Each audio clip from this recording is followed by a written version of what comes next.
नमस्कार, KTV news में आपका स्वागत है। मैं हूं स्तुति और आइए एक नजर डालते हैं शहर की प्रमुख सुर्खियों पर। अंतर्राष्ट्रीय महिला दिवस के अवसर पर शास्त्री घाट पर सपा कार्यकर्ताओं ने महिला घेरा कार्यक्रम का किया आयोजन।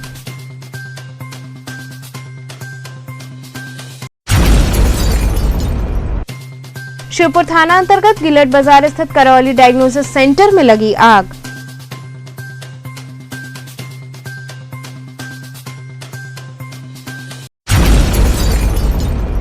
पेट्रोल डीजल मूल्यों में बेतहाशा बढ़ोतरी से क्षुब्ध कांग्रेस जनों ने किया विरोध प्रदर्शन।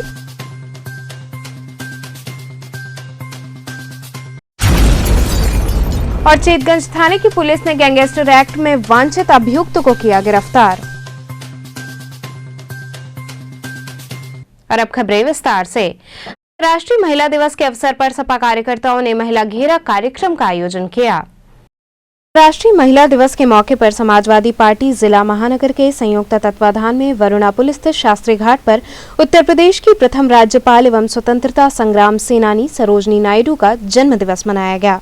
इस दौरान महिलाओं की दुर्दशा को देखते हुए समाजवादी महिला घेरा कार्यक्रम का आयोजन हुआ, जिसमें महिलाओं से संबंधित मुद्दों पर चर्चा की गई।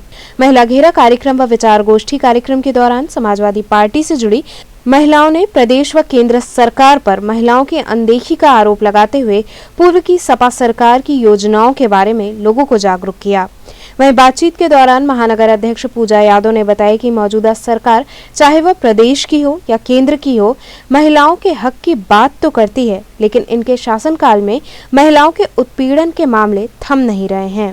ये आज सरोजनी नायडू जी के जयंती पर हम लोगों ने आज ये आयोजन किया है, जिसमें अभी वर्तमान में जो भाजपा सरकार चल रही है, जिस तरीके से महिला विरोधी कृत्य कर रही है, जिस तरीके से नोटबंदी करके और जिस तरीके से यहाँ महिलाएं बेटियां सुरक्षित नहीं हैं, यहाँ पे 6 महीने की दूध पीती बच्ची भी सुरक्षित नहीं है, 80 साल की बूढ़ी माँ भी सुरक्षित नहीं है। ये कैसा उत्तर प्रदेश बनाना चाहते हैं हमारे मुख्यमंत्री योगी आदित्यनाथ जी? क्या यही सोच के महिला बहनों ने आपको वोट किया था? लेकिन अब महिला बहनें जाग चुकी हैं, जान चुकी हैं कि कौन रक्षक है, कौन भक्षक है। और 22 के चुनाव में महिला बहनें एक ऐसा हुंकार भरेंगी, एक ऐसा जनसैलाब उमड़ेगा, जो फिर पुनः राष्ट्रीय अध्यक्ष अखिलेश यादव जी को मुख्यमंत्री बनाया जाएगा।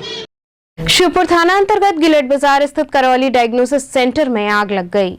शिवपुर थाना अंतर्गत गिलट बाजार स्थित करौली डायग्नोसिस सेंटर में आज बगल के खाली प्लॉट में पड़े कूड़े के ढेर में लगी आग के चलते बिल्डिंग में भी आग पकड़ ली, जिससे डायग्नोसिस सेंटर में अफरा तफरी का माहौल हो गया।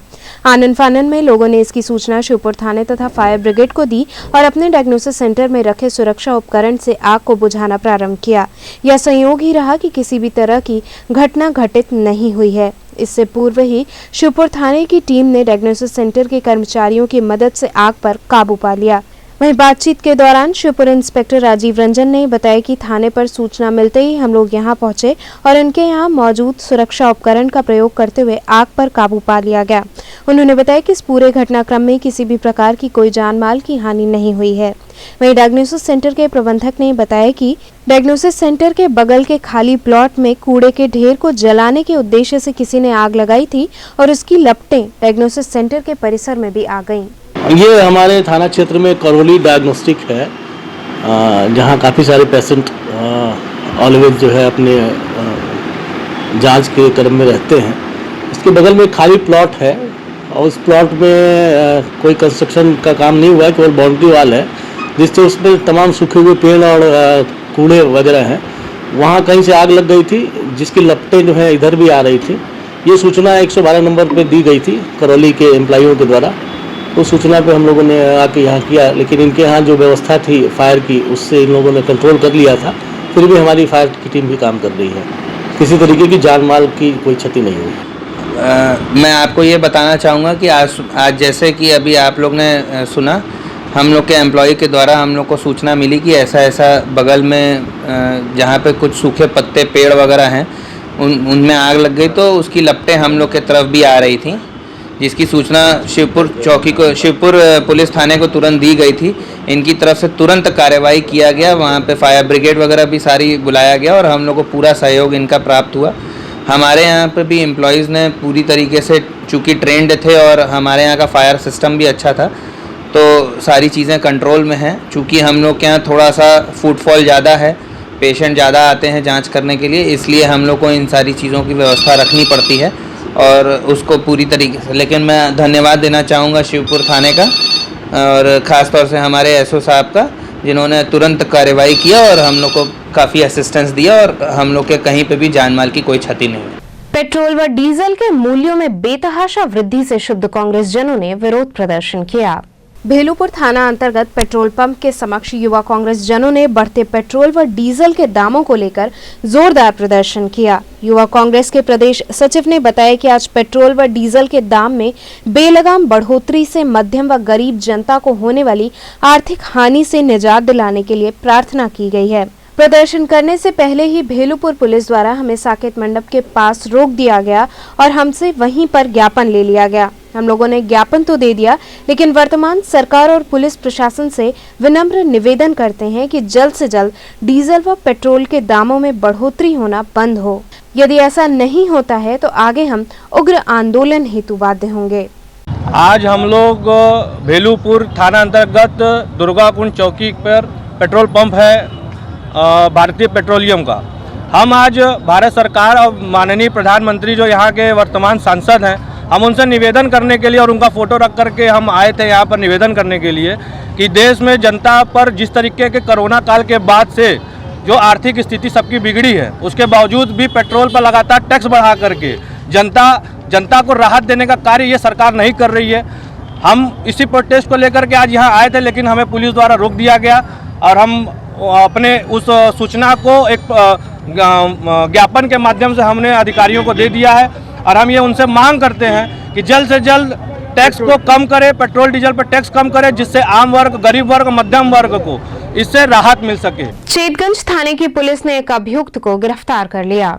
शनिवार को चेतगंज थाने की पुलिस ने एक अभियुक्त को गिरफ्तार कर लिया। मामले का खुलासा करते हुए चेतगंज सीओ ने बताया कि मुखबिर की सूचना पर अभियुक्त को पहाड़िया से गिरफ्तार किया गया है। उन्होंने बताया कि अभियुक्त के विरुद्ध गैंगस्टर एक्ट में मुकदमा दर्ज है। एक अभियुक्त है मनीष पांडे नाम का व्यक्ति, जो लोगों से धोखाधड़ी कर करके और कूट रचित दस्तावेजों के आधार पर उनसे पैसे हड़पने का आरोपी रहा है। उसके ऊपर पहले भी कई मुकदमे पंजीकृत रहे हैं और उसमें चार्जशीट लगी है। उसी आधार पर उसकी पत्नी के साथ उसकी गैंगस्टर एक्ट में मुकदमा पंजीकृत किया गया था और गैंगस्टर एक्ट का वांछित भी रहा था। इसी क्रम में आज ये सूचना मिली कि वो मनीष पांडे नामक व्यक्ति जो भागता फिर रहा था, वो पहाड़िया क्षेत्र में मौजूद है। ऐसी मुखबिर से सूचना मिलती है। उस सूचना पर हमारी जो थाना प्रभारी हैं चेतगंज, ये SSI ओम प्रकाश सिंह और श्री प्रकाश और मिथिलेश यादव, ये तुरंत ही वहां पर जाते हैं मुखबिर की सूचना पर और पहाड़िया पर 11:20 पर इन्होंने उस व्यक्ति को गिरफ्तार कर लिया है। क्या सर पहले से भी उस पर कोई आपराधिक मुकदमे चल रहे हैं या नहीं? जी, उसके ऊपर पहले भी कई आपराधिक मुकदमे हैं। धोखाधड़ी और लोगों के साथ कूटरचित दस्तावेजों के आधार पर पैसे हड़पने के आरोप पहले भी रहे हैं और कई मुकदमे लिखे गए हैं जो थाना चेतगंज पे ही लिखे गए हैं। कितने रुपए की लगभग अब तक गए इनके द्वारा? काफ़ी करोड़ों रुपए की हेराफेरी इसने की है और इसने कई लोगों को अपने जाल में फंसा करके पैसे हड़पे। किस तरह का दस्तावेज होता है सर, मतलब कि लोग इसके जाल में फंस जाते हैं, क्या है? अब जैसे लोगों को बरगला करके जमीन के संबंधी हेराफेरी कर देना या ये बताना कि फला ज़मीन मेरी है और वहाँ उसकी ज़मीन ना होना, लोगों को अपने प्रभाव में लेकर के पैसे ले लेना और उनके पैसे वापस ना करना। इनके साथ और कितने लोग हो सकते हैं? इनके साथ इनकी पत्नी भी इसमें वांछित है, अभी वो फरार हैं। उनकी भी हम तलाश कर रहे हैं। जैसे ही हमें सूचना मिलेगी हम उनको भी गिरफ्तार करके जेल भेज देंगे। महात्मा गांधी काशी विद्यापीठ के चुनाव अधिकारी ने अधिसूचना जारी करते हुए 25 फरवरी को छात्र संघ चुनाव की तिथि घोषित की। महात्मा गांधी काशी विद्यापीठ विश्वविद्यालय के छात्र संघ चुनाव के लिए अधिसूचना जारी हो गई है। विश्वविद्यालय प्रशासन ने जिला प्रशासन के साथ बैठक के बाद यह अधिसूचना निकाली है। काशी विद्यापीठ का छात्र संघ चुनाव 25 फरवरी को होगा। 25 फरवरी के दिन सुबह 9 बजे से लेकर दोपहर 2 बजे तक मतदान प्रक्रिया चलेगी। इसके बाद शाम 3:30 बजे तक छात्र संघ चुनाव का परिणाम घोषित कर दिया जाएगा। आपको बता दें कि अधिसूचना के मुताबिक छात्र संघ चुनाव में दावेदारी के लिए नामांकन हेतु ऑनलाइन रजिस्ट्रेशन 16 फरवरी को होगा। इसके बाद 17 फरवरी को ऑनलाइन नामांकन करने वाले उम्मीदवारों की नामांकन की हार्ड कॉपी तथा मूल प्रमाण पत्र सत्यापन हेतु मानविकी संकाय में जमा किया जाएगा। नामांकन करने वाले छात्र नेताओं में वैध और अवैध प्रत्याशियों की सूची का प्रकाशन 17 फरवरी के दिन होगा। वहीं यदि कोई प्रत्याशी अपना नामांकन वापस लेना चाहता है तो उसके लिए 18 फरवरी का दिन तय किया गया है। इन तमाम प्रक्रियाओं के बाद वैध प्रत्याशियों की अंतिम सूची का प्रकाशन 18 फरवरी को होगा। निर्वाचन 2020-21 का अधिसूचना जारी हो रहा है और कल तक की स्थिति थी कि जिला प्रशासन पुलिस बल का सहयोग नहीं दे रहा था, इसलिए चुनाव स्थगित होने की संभावना थी। बच्चों के विरोध करने के कारण कुछ उन्होंने अमर्यादित घटनाएं की और हमारे यहाँ विश्वविद्यालय में शताब्दी समारोह चल रहा है, दीक्षांत समारोह प्रस्तावित है, उसको सकुशल संपादन कराने के लिए हमने जिला प्रशासन से अनुरोध किया कि आप हमारा चुनाव संपन्न कराएं और जिसके आधार पर उन्होंने कुछ लिखित शर्तों के साथ हमसे अनुमति दी है और उसी शर्तों के साथ हम अधिसूचना लिंग 2 समिति, छात्र संघ नियमावली और मजिस्ट्रेट के शर्त के हिसाब से कर रहे हैं और उसी हिसाब से हमारा आज अधिसूचना जारी हुआ है। 16 को ऑनलाइन नामांकन होगा, 17 को हार्ड कॉपी उसकी जमा होगी और 18 को नाम वापसी होगी, 25 को मतदान होगा, मतगणना होगा, परिणाम घोषित होगा जो ऑनलाइन ओमार सिस्टम पर है और 5 बजे तक हमारे परिणाम आ जाएंगे ताकि उसके बाद हमारे और दीक्षांत समारोह के कार्यक्रम संपन्न हो सकें। और इस संदर्भ में थोड़ी सी नई डिफरेंस आएगा कि बच्चों के सामने और हमारे सामने भी एक चैलेंज है कि हम बच्चों को कैंपस के बाहर की गतिविधियों से रोक सकें, अन्यथा वो प्रभावित होंगे, उनकी सदस्यता और जो उम्मीदवारी वो निरस्त मानी जाएगी। वहीं इस दौरान महात्मा गांधी काशी विद्यापीठ में जैसे ही चुनाव की तिथि घोषित हुई, छात्र नेताओं में खुशी की लहर दौड़ पड़ी। सभी छात्र नेताओं ने इकट्ठे होकर कैंपस में एक दूसरे को मिठाई खिलाई और अपनी खुशी जाहिर की। छात्र नेताओं ने विश्वविद्यालय प्रशासन एवं चीफ प्रॉक्टर और चुनाव अधिकारी को विशेष तौर पर शुभकामनाएं दी। पूरे विश्वविद्यालय के छात्र छात्राओं को और छात्र संघ को मैं बधाई देना चाहता हूं और साथ ही साथ विश्वविद्यालय प्रशासन और चीफ प्रॉक्टर और चुनाव अधिकारी को मैं सबसे पहले विशेष रूप से मैं हार्दिक शुभकामनाएं और बधाई देता हूं। और जो जिला अधिकारी से जिला प्रशासन से जो निर्देश दिया गया है कि चुनाव जो है बहुत सख्ती से और बहुत ही तमाम तरह के नियम कानून बना करके भेजा गया है कि ये पालन होगा, तभी बाहर होर्डिंग पोस्टर नहीं लगाना है और विश्वविद्यालय में ही केवल प्रचार करना है, तो हम लोग ये पालन करेंगे और पूरा आश्वासन और पूर्ण रूप से हम सहमति बनाते हुए विश्वविद्यालय में अपना चुनाव प्रचार करेंगे और पूरे विश्वविद्यालय में हर्षोल्लास के साथ एक दूसरे को गले लगा करके एक दूसरे के साथ सहमति बना करके चुनाव का लड़ा जाएगा, चुनाव का त्यौहार मनाया जाएगा। बहुत बहुत शुभकामनाएं जी। आज आप लोगों ने क्या किया जी? आज जो हम सभी लोग एक दूसरे को गले मिल करके बधाई दी और मिठाई खिलाए एक दूसरे से और चुनाव की तैयारियां जो है जोर शोर से शुरू हो गई है। मंडवाडी थाना अंतर्गत चितईपुर स्थित एक मोबाइल की दुकान से चोरों ने लाखों के सामान पर अपना हाथ साफ कर लिया। मंडवाडी थाना अंतर्गत चितईपुर स्थित शिवा मोबाइल शॉप से बीती रात चोरों ने ताला तोड़कर लाखों की चोरी की। दुकान के मालिक ने बताया कि मैं बैंक से जब सुबह दुकान पर आया तो देखा कि चैनल खुला हुआ था। अंदर जाकर देखा तो दरवाजे का ताला टूटा हुआ था और दरवाजा भी खुला हुआ था। दुकान में लगे सारे सीसीटीवी कैमरे भी तोड़ दिए गए थे और लैपटॉप सहित नकदी रुपए और हजारों के सामान गायब थे। चोरी की घटना की सूचना पुलिस को दी गई। मौके पर पहुंची पुलिस छानबीन में जुटी है। वहीं ऊपर लगे सीसीटीवी कैमरे में चोरी करने की करतूत कैद हो गई है, जिसके आधार पर जांच चल रही है। घटना हमारे दुकान में चोरी हुई है और लगभग 2 से 2.5 बजे के बीच में हुई है चोरी भोर में। क्या क्या गया है? मेरा 3 लैपटॉप था और कस्टमर का रिपेयरिंग करने के लिए मोबाइल था। कुछ मेरे पास अपना खुद का मोबाइल था जो भी सब एंड्रॉयड फ़ोन था। लगभग 2 लाख के आसपास मेरी चोरी हुई है। सूचना मैं सुबह जब आया यहाँ पे तो पहले बैंक गया था, बैंक से वापसी आया तो हमसे चले दुकान पे चलते हैं, तो आए तो देखे चैनल मेरा खुला हुआ है। तो हम सोचे कि अगर कोई हो सकता है खोला हो, लेकिन चाबी किसी के पास नहीं था उसका।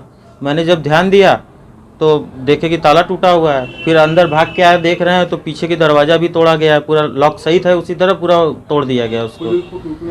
पुलिस को हमने तुरंत सूचना दिया। उसके तुरंत देखने के बाद तुरंत हमने 112 नंबर पे कॉल किया और वहाँ से पुलिस 10 मिनट के अंदर आ गई पुलिस और उन्होंने देखा, यहाँ से छानबीन की। उन्होंने बोला कि एक FIR हमारे यहाँ दर्ज कर दीजिए, फिर बाकी आगे देखते हैं। और ऊपर वाला कैमरा हमारा स्टार्ट था ऊपर वाले कैमरे में कुछ फ़ोटोज़ वगैरह हैं और जिसमें कि उन्होंने देखा और देखने के बाद कुछ वीडियो क्लिप बना के लेके गए हैं वो। यहाँ रुकेंगे एक छोटे से ब्रेक के लिए, आप बने रहिए KTV के साथ।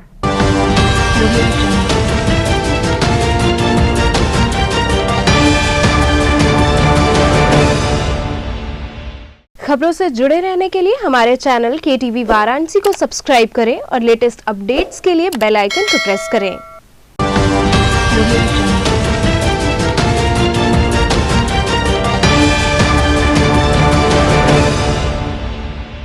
ब्रेक के बाद आपका स्वागत है। डूडा व स्विगी के अनुबंध के तहत अब ठेला पटरी व्यवसायियों के बने स्वादिष्ट व्यंजन घर बैठे मिलेंगे।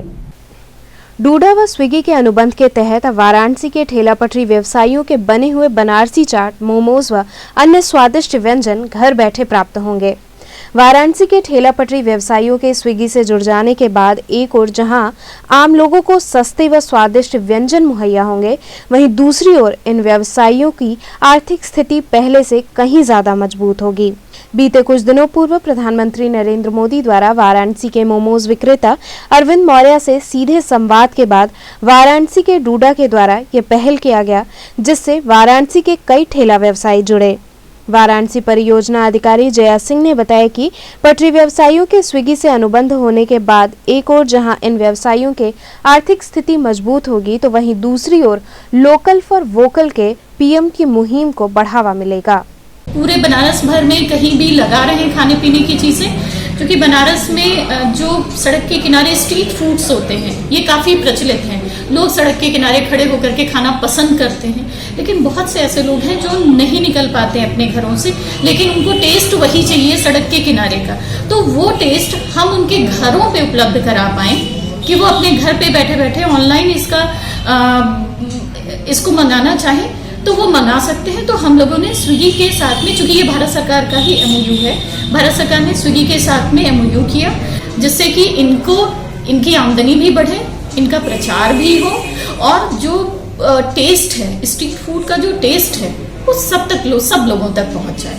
और आपने देखा भी होगा जो प्रधानमंत्री जी ने जो संवाद किया, वो मोमोज का ठेला लगाते हैं, बाकायदा स्विगी से जुड़े हुए हैं और ऑर्डर वगैरह भी सब जा रहा है। बनारस में कितने लोग अभी जुड़े हैं इससे?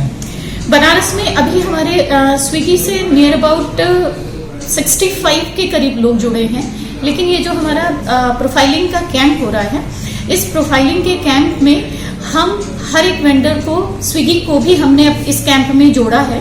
स्विगी का एक मेंबर आता है, वो वहाँ बैठता है, वो बताता है कि अगर खाने पीने के स्टॉल लगाने वाला कोई वेंडर है तो उसको हम पूरी कोशिश करते हैं कि स्विगी के साथ जोड़ें। और जहाँ तक मेरा ये सोचना है कि इस कैंप के बाद हमारी संख्या, स्विगी वेंडर्स की संख्या काफ़ी तेजी से बढ़ जाएगी। दी सेंट्रल बार एसोसिएशन ने साथ ही अधिवक्ता के पुत्र की आत्महत्या के संदर्भ में कैंडल मार्च निकाला।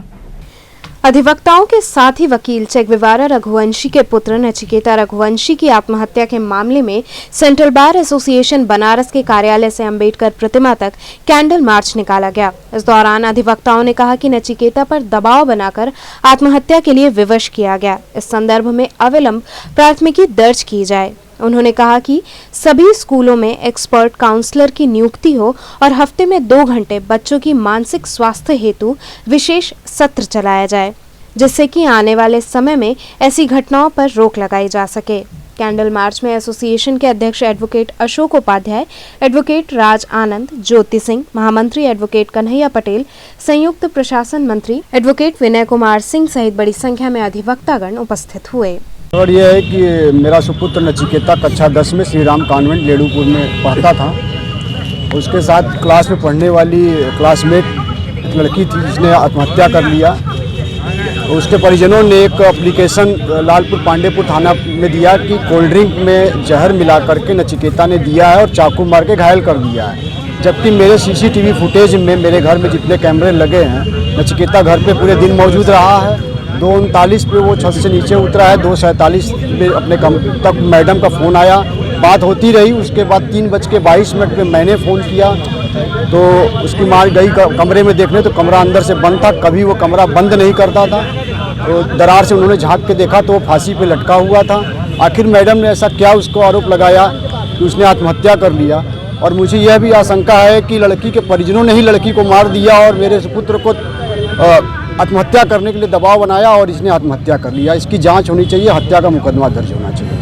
आप एक अधिवक्ता हैं, अभी तक न्यायालय में क्या मामला चल रहा है? अभी न्यायालय में कोई मामला नहीं चल रहा है। हमारे भाई मानवाधिकार कार्यकर्ता डॉक्टर लेलिन जी ने इस बारे में एक प्रार्थना पत्र उच्च अधिकारियों को प्रेषित किया था, जिसमें सीओ द्वारा बयान लिया गया, लेकिन अभी तक कोई भी कार्रवाई नहीं की गई, जबकि CDR वगैरह सब निकाल लिया गया है, जिसमें पुष्टि भी हुई है कि 3 मिनट 59 सेकंड मैडम ने आत्महत्या से पहले मेरे बच्चे से बात किया था। महात्मा गांधी काशी विद्यापीठ में कर्मचारियों व शिक्षकों के क्रिकेट प्रतियोगिता का आयोजन किया गया। महात्मा गांधी काशी विद्यापीठ के क्रिकेट ग्राउंड पर कर्मचारी एवं शिक्षकों के बीच 2020 क्रिकेट प्रतियोगिता खेली गई, जिसमें फाइनल मैच कुलपति 11 एवं कुलसचिव 11 के बीच खेला गया। वहीं मीडिया से बात करते हुए कुलपति TN सिंह ने कहा कि ये एक फ्रेंडली मैच है, जिसमें हम लोग ये संदेश देना चाहते हैं कि विद्यापीठ एक परिवार है जो एक टीम भावना के साथ विश्वविद्यालय के विकास हेतु प्रयासरत है। खेल समाप्त होने के बाद अंतर्राष्ट्रीय खिलाड़ी आकाश चोपड़ा ने वर्चुअली सभी खिलाड़ियों को अपना आशीर्वाद दिया। जैसा कि आप जानते हैं कि ये 100वें वर्ष का समारोह सप्ताह चल रहा है और आज हम लोग जो है कर्मचारियों का और शिक्षकों की 2 टीम बना करके और कई नॉकआउट के बाद इनका चयन हुआ है। तो आज ये फाइनल मैच है 2020, जिनका एक नामकरण कर दिया गया है कि शिक्षकों की टीम का नाम कुलपति 11 और कर्मचारियों का टीम का नामकरण किया गया है कुलसचिव 11। इनके बीच हो रहा है और ये एक फ्रेंडली मैच है और ये एक संदेश देना हम लोग चाहते हैं कि विद्यापीठ का एक परिवार है और उस परिवार के हर सदस्य सामंजस्य से एक दूसरे के प्रति खेलते हैं, भिड़ते हैं, फिर एक टीम भावना के साथ विद्यापीठ के विकास और उन्नति के लिए काम करते हैं। तो ये टीम हमारे विश्वविद्यालय के ही शिक्षक हैं और विश्वविद्यालय के ही कर्मचारी हैं जो फाइनली इसमें आए हुए हैं। आइडियल वुमेन वेलफेयर सोसाइटी व युवा फाउंडेशन द्वारा महिला संगोष्ठी आयोजित की गई। आइडियल वुमेन वेलफेयर सोसाइटी व युवा फाउंडेशन के संयुक्त तत्वाधान में भुलनपुर PSC में महिला संगोष्ठी का आयोजन किया गया, जिसमें आसपास की महिलाओं ने भाग लिया। इस दौरान समाज में महिलाओं बच्चियों की दशा पर गहन विमर्श हुआ। वहीं सीमा चौधरी ने कहा कि समाज में महिलाओं की स्थिति को देखते हुए लगता है कि महिला होना सजा है। वहीं वीना सिंह ने कहा कि अब समय आ गया है कि हम बेटियों के साथ साथ बेटों को भी जागरूक करें। संगोष्ठी में मनीष श्रीवास्तव, प्रभावती, दुर्गावती इत्यादि लोग उपस्थित रहे। पराड़कर स्मृति भवन में एक पत्रकार वार्ता का आयोजन हुआ। पत्रकारों से मुखातिब होते हुए इरफान अहमद फौजी ने बताया कि कृषि कानून समस्या के समाधान को लेकर वो प्रधानमंत्री से संवाद करेंगे। उन्होंने कहा कि वो प्रधानमंत्री से किसानों के हित को देखते हुए इस कृषि कानून बिल को वापस लेने की मांग करेंगे। प्रेस कॉन्फ्रेंस में बुलाया हूँ, गुलामी से लेकर आज़ादी से लेकर फिर गुलामी तक की बात रखा हूँ सभी के बीच पेपर के माध्यम से।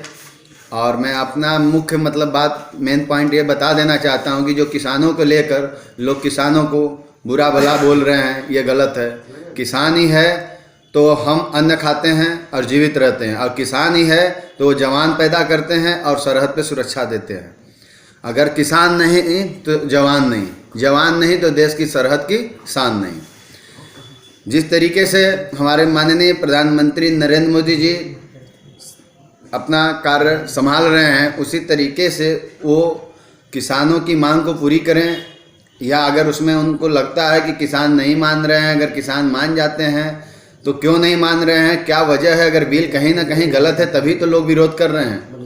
किसी एक आदमी के लिए 1000 लोगों की बलि चढ़ाने से अच्छा है कि एक आदमी का बहिष्कार ही कर देना चाहिए। तो किस तरह से समर्थन कर रहे हैं आप? हम हर तरीके से समर्थन कर रहे हैं, जिस तरीके से जनता चाहेगी।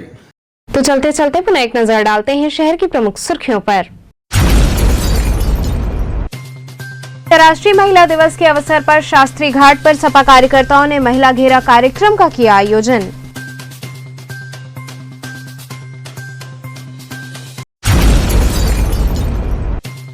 शिवपुर थाना अंतर्गत गिलट बाजार स्थित करौली डायग्नोसिस सेंटर में लगी आग।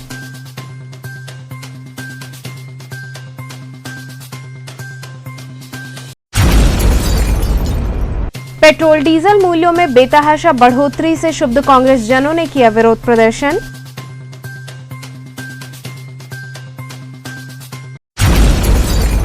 और चेतगंज थाने की पुलिस ने गैंगस्टर एक्ट में वांछित अभियुक्त को किया गिरफ्तार। तो ये थे आज के समाचार, कल फिर होगी मुलाकात, तब तक के लिए नमस्कार।